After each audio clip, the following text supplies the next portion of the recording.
సిద్దిపేట జిల్లా దుబ్బాక పట్టణంలో నీలకంఠ ఫంక్షన్ హాల్లో కొంతమంది నీలకంఠ సమాజం వ్యక్తులు ఫంక్షన్ హాల్లో ఉన్న విలువైన వస్తువులను ఎత్తుకెళ్లారని నీలకంఠ సమాజం రక్షణ కమిటీ సభ్యులు వస్తువులను ఎత్తుకెళ్లిన వారిపై కఠిన చర్యలు తీసుకోవాలని స్థానిక పోలీస్ స్టేషన్లో ఫిర్యాదు చేశామని తెలిపారు. ఈ సందర్భంగా రక్షణ కమిటీ సెక్రటరీ అక్కల రాజేశ్వర్ మాట్లాడుతూ గతంలో ఉన్న అధ్యక్షుడు సత్యానందం నీలకంఠ సమాజంలో అవినీతికి పాల్పడ్డారని వారిని అధ్యక్ష పదవి నుండి తొలగించామని అన్నారు.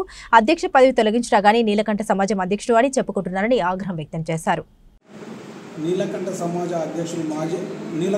అధ్యక్షులు మరగల సత్యానందము సమాజ అధ్యక్షుడు అని చెప్పుకో తిరుగుతుండు.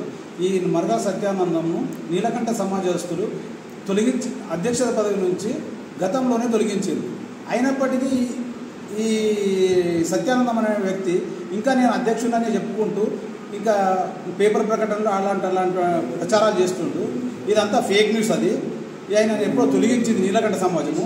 అయినా నిన్న రోజు బుధవారం రోజు నీలకంఠ సమాజంలో కొంతమంది వ్యక్తులను పంపించి ఈ నీలకంఠ సమాజంలో ఉన్నటువంటి కొన్ని విలువైన వస్తువులను దొంగిలించి నీలకంఠ కళ్యాణ మండపానికి తాళం వేసి ఆ వ్యక్తులు కొంత ఇక్కడ ఉన్నటువంటి వ్యక్తిని బెదిరించి తాళం వేసి వెళ్ళిపోయారు. దీని మీద ఈరోజు మనం పోలీస్ స్టేషన్లో ఈ రక్షణ సమితి నుంచి ఎస్ఐ గారికి మనం అప్లికేషన్ ఇవ్వడం జరిగింది. మాకు న్యాయం చేయాలని చెప్పని దీన్ని మాకు న్యాయం చేస్తారని ఆశిస్తున్నాం.